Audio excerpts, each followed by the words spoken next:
नमस्ते, कैसे अब आज से हम लोग स्टार्ट करने वाले हैं एक्सरसाइज 6.2 और ये जो 6.2 में हम लोग करेंगे ये लाइंस एंड एंगल्स को कंप्लीट करना है इस लेक्चर में। और ये don't forget to subscribe our YouTube channel, hit the bell icon और थैंक यू हमारे साथ जुड़े रहने के लिए। तो बिना देरी के साथ शुरू करते हैं आपकी एक्सरसाइज 6.2। इससे पहले की वीडियो में एक्सरसाइज 6.1 को कंप्लीट किया। पहली स्लाइड आपकी स्क्रीन पे ये रही। तो बेटा हमें इस क्वेश्चन को सॉल्व करना है, तो पहले आप इस डायग्राम को फिर से बनाओ, ठीक है। तो जब बेटा ये चीज बनाएंगे हम लोग, फिर से एक बार डायग्राम को कंटिन्यू करेंगे। तीन पैरेलल लाइंस है, बना दी हम लोगों ने। तीन पैरेलल लाइन के साथ कह रहा है एक ट्रांसवर्सल लाइन है, वो ये वाली लाइन है, क्लियर। इसमें वो कह रहा है ये वैल्यू x है, क्या है x है, और इधर क्या है y है, और ये चीज है हमारी z। तो ये A, ये है आपका B पॉइंट, ये बोल रहा है C, और ये बोल रहा है D, ये E, और ये पॉइंट है हमारा F, ठीक है। पहली चीज गिवन क्या है, ये तीनों लाइन, ये सारी लाइनें क्या है, AB पैरेलल CD, ये सारी लाइनें पैरेलल हैं, तो हमने पैरेलल बना दिया। Y और Z का रेशो, Y और Z का रेशो क्या है, 3:7। गिवन क्या है, Y और Z का रेशो 3:7। और फाइंड हमें क्या करना है, x की वैल्यू निकालनी है, ठीक है। अब बेटा मेरी बात आप सभी को पता ही है, एक चीज ये फाइंड करना है, ठीक है। इससे पहले हमने इंट्रोडक्टरी पार्ट में ये चीजें देखी थी बड़ी ध्यान से। तो y is equal to, y है जो, अगर कोई चीज रेशो में है तो हम ये लिख सकते हैं b 3:7 है, तो ये 3x मान लिया, 7x मान लिया। पर इसमें भी ये भी चीज x में है, तो इसको हम लोग ऐसा करेंगे, हम x की जगह पे कुछ और लिख लेते हैं। जैसे मैं k लिख लेता हूँ, 3k 7k लिख लेते हैं, ठीक है। तो y की वैल्यू हम 3k लिख लेते हैं, z और आपके पास जो z है वो 7k लिख लेते हैं। कोई डाउट, इतना आया समझ सभी को। अब इसके बाद हमें करना क्या है, देखो बेटा ध्यान से देखना इस क्वेश्चन को। तो यहाँ पे करते हैं, अभी हमने स्पेस बना ली कंप्लीट, ठीक है। तो प्रूफ देखो फिर, z हमें क्या निकालना है, x निकालना है। x तो बेटा तब निकलेगा ना जब हमारे पास ये z निकलेगा। ऐसे भी निकाल सकते हैं, ऐसा कोई इशू नहीं है। पहली बात, ये जो x और z है ये कौन सा एंगल बना रहा है, ये देखो, ये लाइन और ये लाइन कौन सी शेप बना रहा है, ये वाली लाइन। ये अल्टरनेट एंगल, जब भी ऐसे z का शेप बने तो वो अल्टरनेट एंगल्स होता है ना। तो यहाँ पे x है, यहाँ पे क्या है आपका z है। चाहे आप देख सकते हो, मैं हाइलाइटर का यूज करके आपको दिखाता हूँ। ये है आपका यहाँ से इस लाइन से ये पूरी इस लाइन तक, क्लियर। ऐसे z बना रहा है, क्लियर है सभी को। तो हम ऐसे लिख सकते हैं कि जो x है, x और z क्या है, इक्वल है। क्यों, ये अल्टरनेट इंटीरियर एंगल्स है। कौन सा एंगल बेटा, अल्टरनेट इंटीरियर एंगल्स, ठीक है। अगर ये अल्टरनेट इंटीरियर एंगल है तो ऐसा बोला जा सकता है कि जो z की वैल्यू है, y और z की वैल्यू हमें दी हुई है, तो मतलब जो x की वैल्यू है, x की वैल्यू भी क्या आ जाएगी, जो z की वैल्यू, और z की वैल्यू हमारे पास क्या है 7k। z की वैल्यू क्या है हमारे पास 7k, तो x की वैल्यू भी क्या आ गई 7k। y का वैल्यू दिया हुआ है हमें 3k, y का वैल्यू क्या दिया हुआ, ये 3k दिया हुआ, और y का वैल्यू हमारे पास है 3k, यही है। अब जो एंगल x और y है ये कौन सी शेप बनाते हैं, अगर हमने पढ़ा है ध्यान से तो x और y की बात की जाए, ये दो पैरेलल लाइन है और दोनों में ये जो ट्रांसवर्सल लाइन जा रही है ये दोनों एंगल अंदर की तरफ है। और हमें पता है जो एंगल अंदर की तरफ होते हैं ये कौन से होते हैं, को इंटीरियर एंगल। मतलब x प्लस वाई का sum is equal to 180 degree. कौन सा एंगल, को इंटीरियर एंगल, ठीक है। तो ये क्या होगा बेटा, को इंटीरियर एंगल हो गया, ठीक है। अगर ये को इंटीरियर एंगल हो गया तो अब x की वैल्यू हमारे पास क्या है, x की जगह पे हम क्या पुट कर सकते हैं बेटा 7k, x की जगह पे 7k, y की जगह पे फिर हम क्या पुट कर सकते हैं ये 3k is equal to 180 degree. अब हमें पता है इसका सम,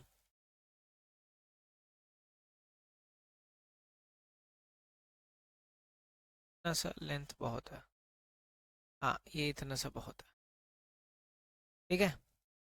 तो अगर हम इसकी बात करें 7K और 3K, ये किसके इक्वल हो गया, प्लस करेंगे तो 10K के बराबर हो गया। 10K की वैल्यू 180, तो ये इसके साथ कैंसिल हो गया, तो K की वैल्यू क्या आ गई 18, K की वैल्यू क्या आ गई 18। अब हमें पता है जो X की वैल्यू है, X और Z हमारे पास क्या थे, बराबर थे। यहाँ पे अगर हमने देखा ध्यान से, हमने ये चीज देखा था ना कि X और Z, ये रहा हमारे पास X और ये Z, इनकी जो वैल्यू है वो अल्टरनेट इंटीरियर एंगल्स की वजह से क्या थी, सेम थी, ठीक है, X और Z, ठीक है। तो हमने ये देखा कि अगर X और Z की वैल्यू बराबर है, तो जितनी Z की वैल्यू है, Z की वैल्यू हमारे पास क्या थी, Z की वैल्यू हमारे पास 7K, Z की वैल्यू क्या थी हमारे पास 7K। तो X और Z दोनों बराबर है और हमें इसकी वैल्यू निकालनी थी, तो इसकी वैल्यू क्या की 18, ये 7K है ना, 7K, 7 मल्टीप्लाई बाय 18, ठीक है, 7 8 जा 56, 5 कैरी 7 1 126 डिग्री। तो जो हमारा जो फाइंड करना था x, x की वैल्यू क्या आ गई 126 डिग्री, कितने आ गई बेटा, तो x की वैल्यू हमारे पास क्या आ गई 126 डिग्री। क्लियर, कोई डाउट नहीं होना चाहिए। नेक्स्ट क्वेश्चन देखो, फिर ये रहा आपके सामने। फिर ये जो डायग्राम दिया हुआ है इसको हम कंप्लीट करेंगे। कह रहा है A B parallel C D है, क्या है हमारे पास ए बी और ये लाइन सी डी है, ये पैरेलल लाइंस है, ठीक है, ए बी और सी डी पैरेलल लाइन है, ठीक है। तो बना देते हैं हम लोग ए बी, थोड़ा साइड पे ही बनाते हैं है ना, इसको यहाँ से उठा देते हैं। तो ये हो गई आपकी ए बी, ये ए से लेके बी लाइन है और ये सी से लेके डी तक लाइन है, A B parallel C D, ये बोला उसने कि ये लाइन है parallel if E F perpendicular C D, ये लाइन दिख रहा है ना, ये परपेंडिकुलर है इसके साथ, तो ये लाइन है जो ई से लेके एफ तक, ये क्या है, इसके साथ परपेंडिकुलर चल रही है, ठीक है। और ये लाइन जी से लेके ई तक ऐसे गई हुई है, जी से लेके ई तक ये इस तरह से है, ठीक है, जी से पॉइंट से ई पॉइंट तक। अब उसमें वो कह रहा है जी डी 126 है, जी ई डी गिवन क्या है, जी ई डी, जी ई डी 126, ठीक है, 126 डिग्री। और फाइंड करना है ए जी ई, ए जी ई, ए जी ई कहाँ है, ए जी ई मतलब ये वाला एंगल, तो ये एंगल को मैं 1 मान लेता हूँ, तो मेरे को एक एंगल 1 निकालना है। उसके बाद जी ई एफ, जी ई एफ कहाँ है, जी ई एफ, जी ई एफ ये एंगल 2,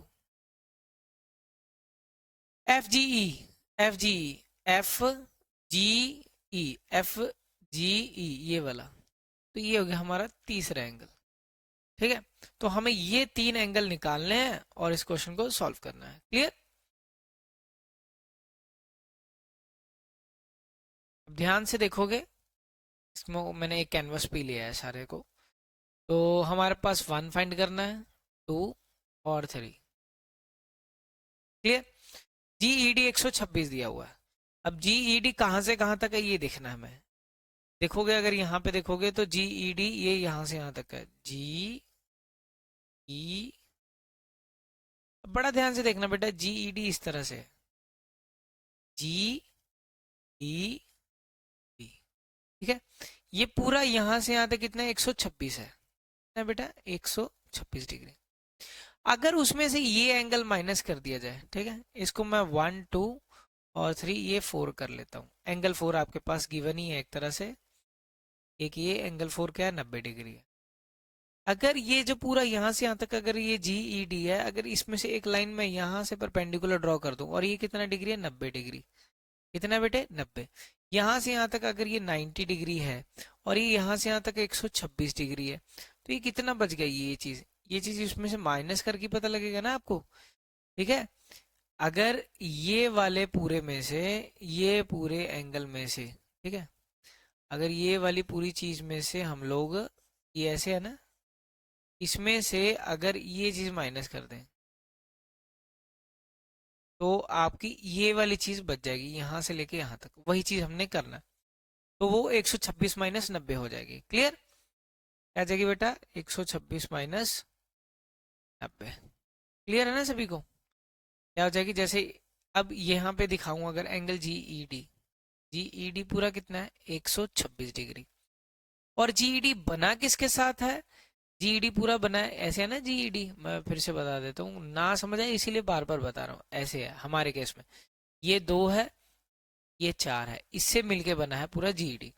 तो 2 + 4 = 126। ठीक है, अब इसमें जो 4 एंगल है, तो हमारे पास 4 है, यहां से लेके यहां तक ये कितना है? 90 डिग्री। लिख लो, 2 4 की जगह पे 90, 126। 126 में से 90 माइनस करोगे बेटा कितना बच जाएगा? 126 में से 90 9, ये 36 बच जाएगा। कितना बच जाएगा? 36। तो एंगल 2 की वैल्यू क्या आ गई? 36 डिग्री। एक तो आंसर निकाल दिया, एक आंसर हो गया हमारा। अब है सेकंड की बारी। अब बड़ा ध्यान से देखना, ये जो 1 है, अगर मैं यहाँ पे ड्रॉ करूँ एक और चीज, इसको हटाते हैं। अगर एक और चीज समझाई जाए आपको, ये ऐसे है, अलग से बना रहा हूँ, ए जी ई डी, ऐसे है ना। अगर मैं इसको निकाल लूं, अगर मैं इसको हाइलाइटर के साथ दिखाऊं तो ये कुछ ऐसा दिखेगा। ठीक है, यहां से ऐसे दिखाना बहुत जरूरी है। क्लियर? समझ गए मेरी बात? तो ये यहां से यहां तक। तो इस केस में अगर देखा जाए तो ये वैल्यू कितना है? जितना ये वैल्यू होगा उतना ये वैल्यू होगा। क्यों? Alternate angles. किसकी वजह से? अल्टरनेट एंगल्स की वजह से। अगर ये 126 है तो इधर भी क्या होगा? 126 होगा। ठीक है ना? समझ गए ना मेरी बात? ये तो आपको समझ आ गया होगा। क्लियर? तो ये 126 है तो ये भी क्या होगा? 126। ठीक है, तो कहने का मतलब एक प्रूफ तो निकल गया हमारा। सेकंड प्रूफ जो है वो भी यहीं पे कर लेते हैं। तो सेकंड क्या है? हम ये लिखेंगे यहाँ पे, इस केस में क्या है? ये 1, और इस केस में क्या है? Angle 1 = angle GE D. ठीक है, और ये किस वजह से है? Alternate interior angle. क्या है बेटा? Alternate interior angle. तो 1 की वैल्यू भी कितनी आएगी? जितनी जीडी की है, तो वो कितनी है? 126। तो एंगल 1 भी हमारा निकल गया। अब बचा एंगल 3, ये रहा एंगल 3। अब ध्यान से अगर देखोगे तो आपको एक चीज और समझ आ रहा होगा, ये ऐसे अगर लाइन है, इस लाइन पे अगर ये दो एंगल सीधी लाइन पे हो तो उनका सम क्या होता है? 180 डिग्री होता है ना। क्या होता है बेटा? 180 डिग्री। क्योंकि एक सीधी लाइन पे सभी का सम क्या होगा हमारे पास? 181, और ये 3। अगर देखो इसको ध्यान से, अब आपके पास 1 है,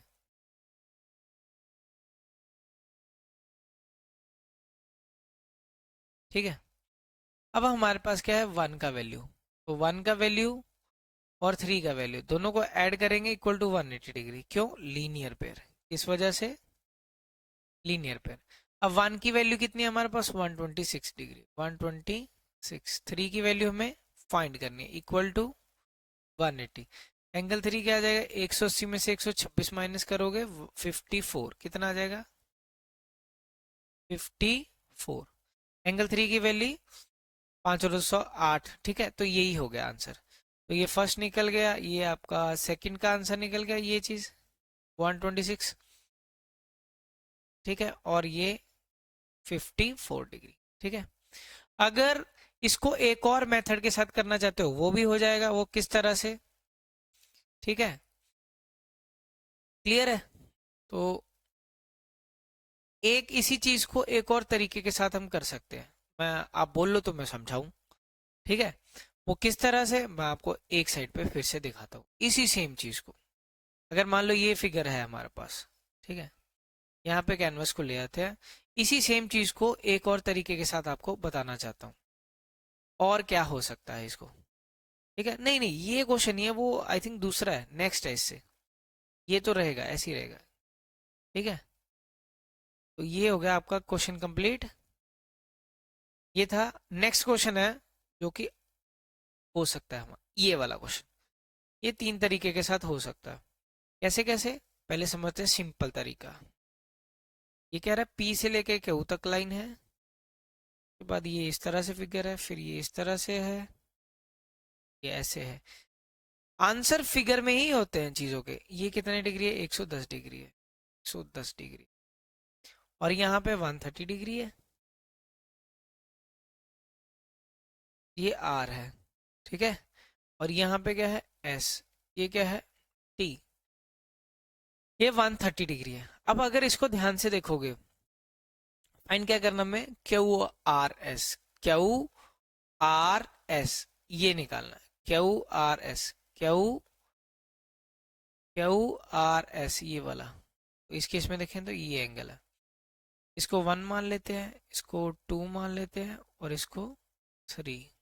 ठीक है, ये 1 2 और 3 हो गए। कह रहा है draw a line parallel to S T through. अब ऐसे करते हैं, ये एंगल निकालना, इसका और तरीका तो है नहीं, इसमें कंस्ट्रक्शन तो जरूर करना पड़ेगा हमें। क्लियर, तो करते हैं इस क्वेश्चन को।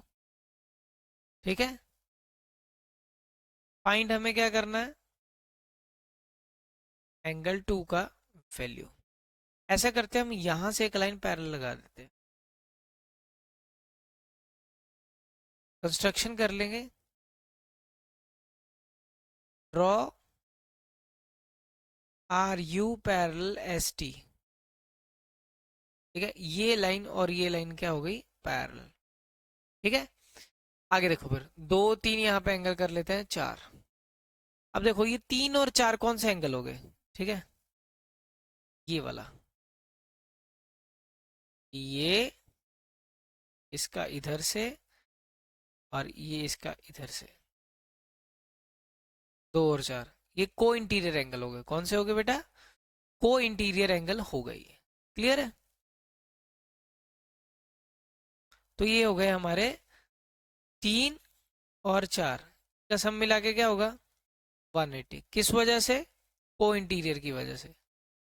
कौन से एंगल हो गए बेटा, को इंटीरियर एंगल्स। क्लियर, कोई डाउट। तो ये को इंटीरियर एंगल हो गया। अब जिसमें 3 की वैल्यू 130 है, 3 की वैल्यू 130, 4 की वैल्यू फाइंड करनी है। तो 4 की वैल्यू क्या आ जाएगी, 180 माइनस 130। ये प्लस का था, इधर प्लस का था, इधर आके क्या हो जाएगा, ये माइनस का हो जाएगा। तो एंगल 4 की वैल्यू 180 माइनस 30 कितना आ गया, 50 डिग्री। कितनी आ गई बेटा, 50 डिग्री आ गया। अब इसके बाद बड़ा ध्यान से आपको देखना, अगर मैं हाईलाइटर चलाऊं और हाईलाइटर में ये इस पर दिखाता है, ये कौन सा एंगल बन रहा है, ये ऐसे। ये एक अल्टरनेट जिसमें जेड शेप में एक ये आ रहा है, और इधर से ये सारा आ रहा है। ठीक है, ये पूरा इधर से इधर, और इधर ये। क्लियर,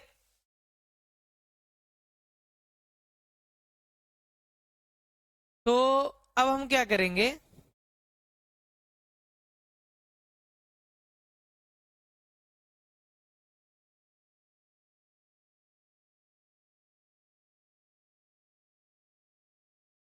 तो 1 तो पहला पार्ट हो गया। इसका पहला पार्ट क्या, यही चल ही रहा है। 1 is equal to 2 plus angle 4।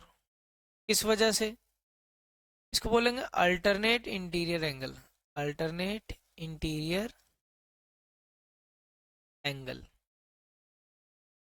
Alternate interior angle. इसमें 1 की वैल्यू, 1 की वैल्यू कितनी है, 110 डिग्री। 1 की वैल्यू 110, 2 की वैल्यू पता करनी है हमें, 4 की वैल्यू, 4 की वैल्यू अभी निकाल लिया, कितनी, 50 डिग्री। 4 की वैल्यू 50। अब ये प्लस का इधर आके क्या आ जाएगा, इधर आके क्या हो जाएगा, ये माइनस का। Angle 2 110 minus 50 60 degree. तो एंगल 2 की वैल्यू क्या आ गई, 60 डिग्री। ठीक है, तो ये हो गया आपका क्वेश्चन। ये तो हो गया इसका एक तरीका इस क्वेश्चन को करने का।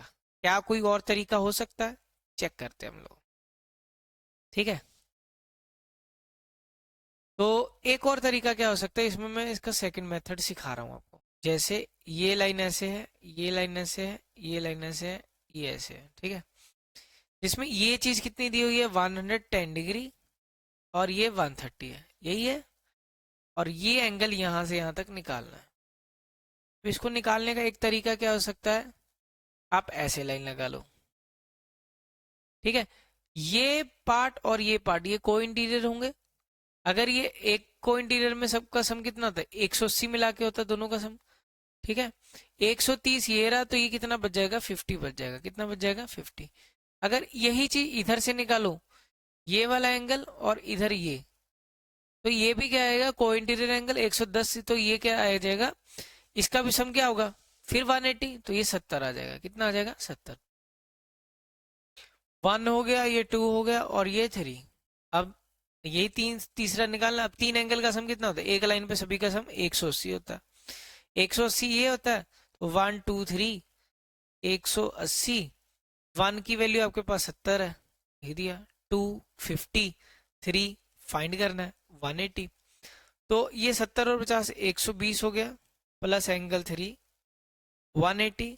तो एंगल 3 की वैल्यू क्या आ गई, 180 माइनस 120, कितना आ गया, 60 डिग्री। देखो 60 ही है ना आंसर अपना, अपना आंसर 60 ही है, ठीक है। तो ये आपको दूसरा तरीका भी आई थिंक समझ आ गया होगा। क्या इसका एक और तरीका हो सकता है, हाँ इसका एक और तरीका हो सकता है, ठीक है। तो तीसरा तरीका भी ट्राई करते हैं।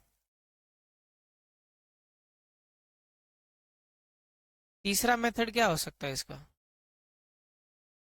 अब तो आपको पता लग ही गया होगा कि अगर ये लाइन ऐसे ऐसे और इस तरह से, ठीक है। इधर क्या है, ये 110 है, इधर 130 है, यही है। चेक करना, 110 130 यही है, ठीक है। अभी तो इसको सीख रहे हैं। एक और तरीका क्या हो सकता है, आप ये लाइन पहले इधर लगाई थी, अब इधर लगा लो, और निकालना हमें ये एंगल है। 110 ये रहा, नहीं एक और तरीका ऐसे नहीं, ये तो इधर लाइन लग गया तो बन गया। एक तरीका ऐसे हो सकता है कि यहां से आप एक लाइन ले जाओ, खींच के इधर ले गए। अब इसके बाद ये जो है आपके पास, ये यहाँ से एक बार इरेज करता हूँ। तो ये आपके पास 130 था, और फिर को इंटीरियर एंगल लगाओगे। को इंटीरियर में क्या होता है, आप सभी को पता है, इसका सम क्या होता है, 180 होता है। 130 है, तो ये कितना बच गया, 50। फिर ये कौन से एंगल होते हैं, ये 50 ये है, तो अगर आप ये करोगे, ये कौन से क्रॉस वाले, वर्टिकल ऑपोजिट एंगल, तो ये 50, तो ये भी क्या आ जाएगा, 50। हमें कौन सा फाइंड करना है, ये वाला एंगल। अब ये एक सीधी लाइन है, सीधी लाइन पे सबका सम कितना होता है, 180। ये 110 है, तो ये कितना बच गया यहाँ से यहाँ तक, टोटल 180 होता है ना, 110 ये है, तो ये कितना रह जाएगा, 70। अब फिर तीन एंगल का सम मिला के क्या होता है, 180। तीन एंगल का सम मिला के क्या होगा, ये एंगल, ये एंगल और ये एंगल, फिर तीन का एंगल का सम मिला के 180 डिग्री, ठीक है। तो 70 प्लस 50 प्लस ये जो फाइंड करना इज इक्वल टू 180 डिग्री। तो ये पता नहीं है, ये कितना होगा आपके, 120 हो गया, तो 180, तो ये 180 माइनस 120 इज इक्वल टू 60। तो जो एंगल फाइंड करना ये फिर आ गया 60। तो तीनों केस में आपका एंगल क्या आ रहा है, 60 डिग्री आ रहा है, ठीक है। करने के बहुत तरीके हैं, पर मैंने आपको कोई कोई क्या ये तीन तरीके सिखा दिए, ठीक है। समझ गए मेरी बात। पर मैं प्रेफर करूंगा कौन सा, ये वाला, क्योंकि पहले वाला ठीक है, पहले वाला लेंथ तो सभी की बराबर सी है, पर हम पहला करेंगे क्योंकि पहला हम लोग ने पूरा प्रोफेशनल तरीके के साथ हर चीज लिखा है। इसमें तो बाकियों में तो मैंने सिर्फ एक्सप्लेन किया ना, इधर भी एक्सप्लेन किया आपको, इधर भी एक्सप्लेन किया, पर यहाँ पे हमने पूरा डिटेल में किया इस चीज को, लिखने का तरीका भी और समझने का तरीका भी। बाकी आपकी विश है, क्लियर। नेक्स्ट क्वेश्चन देखो, ये रहा आपके सामने। अब ये क्वेश्चन भी बड़ा अच्छा है, ये तो देख के ही पता लगेगा। देखो देख के क्वेश्चन को कर देंगे, पहले एक लाइन लगाई, ये ऐसे। अब इसको ध्यान से थोड़ा थोड़ा सा बनाएंगे। ये कह रहा है एक्स की वैल्यू निकालनी है, मैं इतनी लाइन ही बना देता हूँ पहले। ये लाइन बनाई, निकालनी कौन सी वैल्यू है मुझे, एक्स की। ये एक्स की वैल्यू निकालनी है। तो आप खुद बताओ कि ये एंगल कितना होगा। और ये दोनों लाइनें क्या चल रही हैं, पैरेलल चल रही हैं। ये दोनों लाइनें क्या चल रही हैं, पैरेलल चल रही हैं। पैरेलल चल रही हैं अगर, तो जितना वैल्यू ये होगा उतनी वैल्यू ये वाला होगा, 50। ठीक है ना। तो लिखने का तरीका वही रहेगा हमारा, कि एंगल एक्स इक्वल टू 50। क्यों, क्यों 50? Alternate interior angles. क्लियर। अब देखो फिर आगे, आगे क्या हो सकता है। आगे इस लाइन को फिर कंटिन्यू बनाते हैं। फिर ये इधर से ऐसे है, ऐसे ही है। ये पी पॉइंट है, ये क्यू, ये आर। P Q R. कह रहा है ये वाला एंगल यहां से यहां तक 127 है। कितना है ये यहां से यहां तक, 127। आप मेरे को ये एक बात बताओ, ये फिर क्या, कौन सा पेयर बन गया फिर। ये ऐसे ऐसे जेड बन गया, और ये फिर जेड के अंदर आ रहा है। जो एंगल फाइंड करना है कौन, ये यहां से यहां तक, यहां से यहां तक, और ये ऐसे। और जो चीज फाइंड करनी है वो क्या है हमारे पास, वाई। वाई है ना। तो ये पूरा क्या बन गया। तो यहाँ पे हम लिख देते हैं, चाहे 1 लिख लो, 2 यहाँ पे लिख दिया। ठीक है। तो फाइंड हमें क्या करना था इस केस में, एक्स और वाई का वैल्यू। ठीक है, जिसमें एक्स का वैल्यू हम लोगों ने निकाल दिया एक स्टेप में। अब सेकंड स्टेप देखो फिर इसका।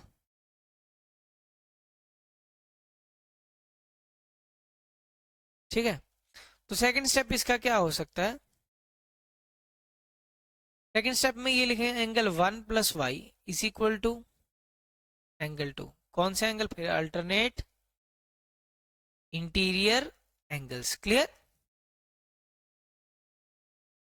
वही बना आपका ऐसे जेड शेप, ऐसे ऐसे ऐसे, जिसमें इधर से है आपके पास 1, ऐसे था ना आपके पास ये ऐसे फिगर, इसमें ये है 1 और ये है वाई, और इधर क्या है आपके पास 127।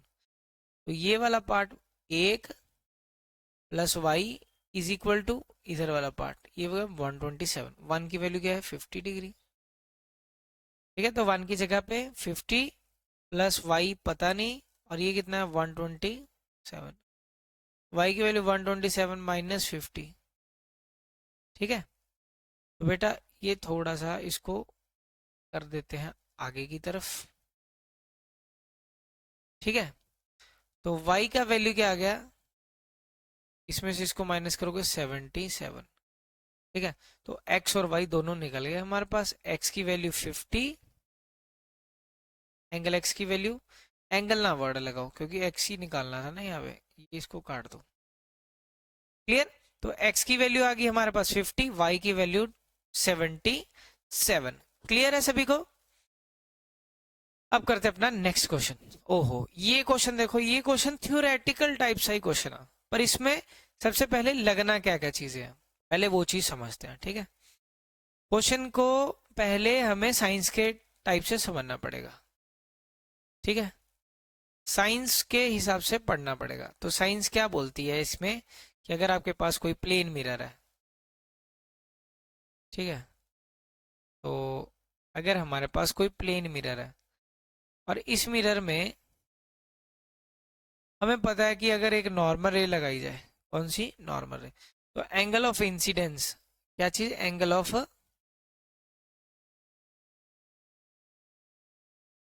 सॉरी यहाँ पे इंसिडेंट रे लिखना था, ये होता है एंगल ऑफ इंसिडेंस। चलो लिख देता हूँ, एंगल ऑफ, यहाँ से ये इरेज करते हैं एक बार। ठीक है। ये हो गया आपका आई, इसको बोलेंगे एंगल ऑफ इंसिडेंस, और ये जितने एंगल से ये आएगा उसी इतने एंगल से बाहर निकलेगा, मतलब जो इसकी प्राइमरी रिक्वायरमेंट है, इसको बोलते हैं एंगल ऑफ, सॉरी ये एंगल ऑफ इंसिडेंट हो गया आपका ये वाला एंगल ऑफ इंसिडेंस, ये वाली चीज। यहाँ पे angle of reflection, angle of reflection, ठीक है। ये हो गई आपकी इंसिडेंट रे, जिस एंगल से, जिस से ये इंसिडेंट होता है इसको इंसिडेंट रे बोलते हैं, ठीक है। ये ऐसे जो चली, ये स्ट्राइक की प्लेन मिरर पे, जब स्ट्राइक करके ये वापस आई तो इधर बाउंसिंग बैक ऑफ लाइट हो गया, लॉ ऑफ रिफ्लेक्शन, और इसको बोलते हैं रिफ्लेक्टेड रे, रिफ्लेक्टेड रे। और जो ये ऐसे चल रही है इसको बोलते हैं नॉर्मल रे। क्या बोलते हैं बेटा? नॉर्मल रे। तो लॉ ऑफ रिफ्लेक्शन क्या बोलता है कि एंगल ऑफ, इसको उठाते हैं ऊपर,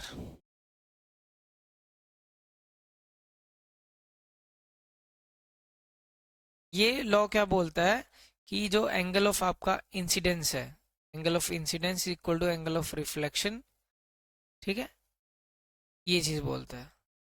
ये बाकी तो साइंस के हिसाब से तो हमें कुछ पढ़ना नहीं, इंसिडेंट है, नॉर्मल है, रिफ्लेक्टेड है, all lie on the same plane, ठीक है। हमारा जो क्वेश्चन है वो इस तरह से है, इस फंडामेंटल के ऊपर हमारा क्वेश्चन है। चलो देखते हैं फिर हम क्वेश्चन को अपने, ठीक है। तो क्वेश्चन को शुरू करते हैं यहां से।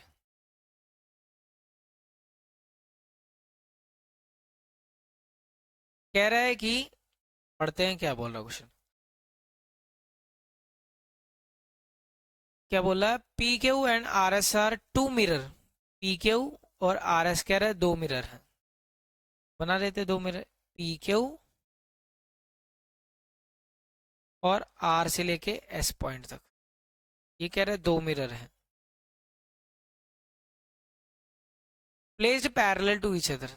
मिरर का ये पिछले वाला डल पोर्शन होता है, आगे वाला पॉलिश्ड पोर्शन होता है, तो ये डल पोर्शन बनाया पीछे,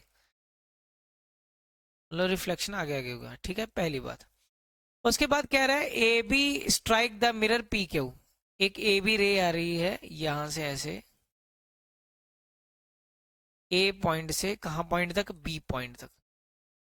अब फिर इसको जब स्ट्राइक की तो वो इतनी एंगल से ऐसे बाहर आ गई, ठीक है। और ये जब इसको स्ट्राइक की फिर ये सी से डी चले गई, सी पॉइंट से डी पॉइंट तक, reflect back along C D, prove that A B parallel C D. हमें क्या प्रूफ करके दिखाना है कि A B parallel C D है, ठीक है। बस ये डायग्राम थी जो हमें समझनी थी, अब इसका प्रूफ करेंगे, ठीक है। To proof A B parallel C D, सबसे पहली बात हम लोग यहां से एक नॉर्मल रे बनाते हैं, ये होगी आपकी नॉर्मल, यहाँ पर भी एक नॉर्मल क्रिएट करते हैं, ठीक है। नॉर्मल रे का मतलब एट 90 डिग्री, क्लियर। अगर ये line A B C D E और एफ, प्रूफ देखोगे, हमने क्या किया? ड्रॉ नॉर्मल एंड एक्सटेंड, ठीक है। जब दो पैरेलल लाइन के बीच में ये दो परपेंडिकुलर लाइंस लगाई जाएं तो ये भी क्या रहती हैं? पैरेलल रहेंगी। क्या रहेंगी बेटा? पैरेलल रहेंगी, क्लियर। ये कॉन्सेप्ट है। तो ये बोला जा सकता है, यहां पे हो गया आपका ई एफ जी, जी पॉइंट यहां पे कर लेते हैं, तो हम बोलेंगे कि बी ई पैरेलल है एफ जी के, perpendicular distance between parallel line. अगर दो पैरेलल लाइन के बीच में between, perpendicular distance between two parallel line, तो ये भी क्या होगा? ये क्या होगा बेटा? पैरेलल लाइन क्या होगा? Is parallel and equal, is parallel and equal, simple सी बात है। कैसे? मैं आपको एक और चीज से एक्सप्लेन करता हूँ। जैसे मान लो ये दो पैरेलल लाइन है, इसके बीच में तुमने एक परपेंडिकुलर लाइन इधर लगाई, ये मान लो ये हिंदी का पेज है, पेज में ऐसी होती है लाइनें, अगर आप ऐसे लगाओगे 2 सेंटीमीटर की लाइन तो ये भी क्या होगी? 2 की होगी। इधर दो, ये 3 की लगाई तो ये भी क्या होगी? 3 की। ये 4 की लगाई तो इधर भी क्या होगा, 4 का होगा। क्लियर? ये इस कॉन्सेप्ट को हम लोगों ने लिया है। तो अगर ये पैरेलल लाइन हो गया तो ये कौन सी शेप बन गया, ध्यान से देख के बताना आपको। ये वाली, ये ऐसे, इस फिर से ये जो है इस तरह से जा रहा है, बन रहा है जेड शेप। ऐसे नहीं पता लगा तो हाइलाइटर के साथ दिखा देते हैं आपको। ये ऐसे जेड दिखा अब?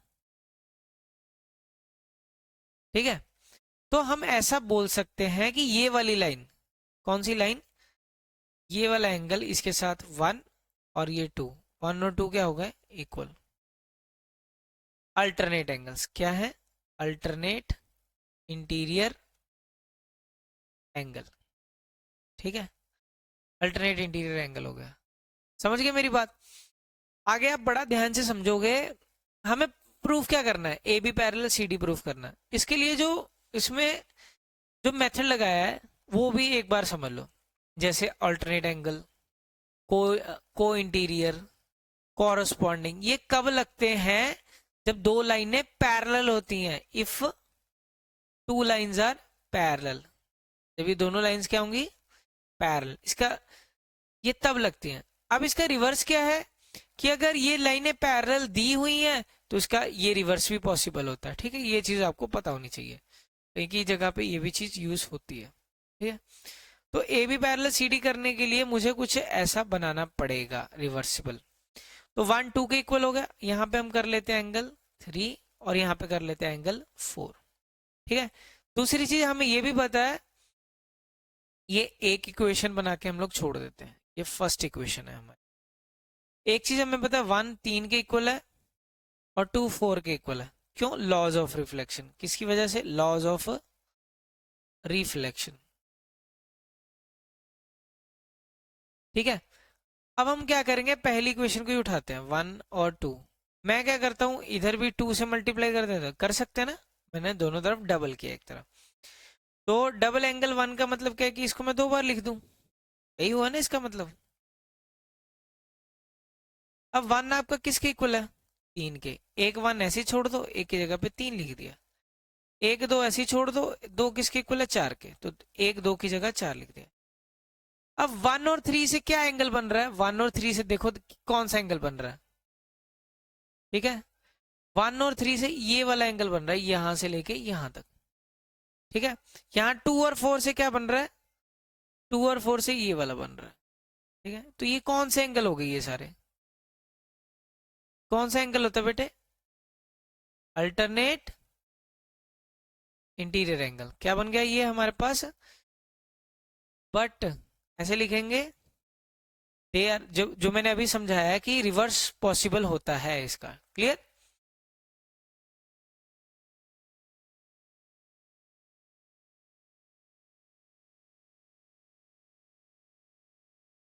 बट ये कौन सी शेप बन रहा है, alternate angle, but they are in shape of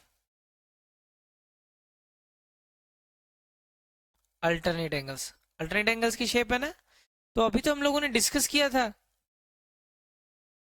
कि अगर अल्टरनेट एंगल्स या कोई भी चीज, अल्टरनेट एंगल, कॉरस्पॉन्डिंग एंगल या कॉन्जिक्यूटिव इंटीरियर एंगल, अगर ये दिए हों, अल्टरनेट है, चाहे कॉरस्पॉन्डिंग है, चाहे कॉन्जिक्यूटिव है, ये कब लगते हैं, जब लाइनें क्या हो, पैरेलल हो।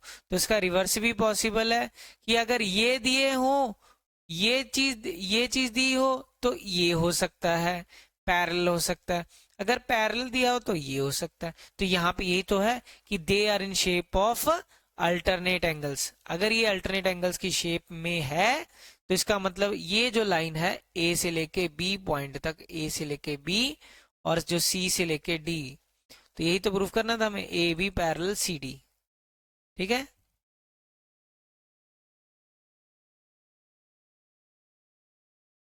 ठीक है, so A B parallel C D, A B parallel क्या हो गया, सी डी। क्लियर है सभी को? तो इस वजह से ए बी पैरेलल हो जाएगा आपका सी डी के। समझ आ गया?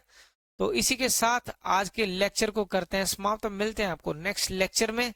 तब तक के लिए टाटा बाय बाय, शुभ रात्रि, शब्बा खैर, जय हिंद।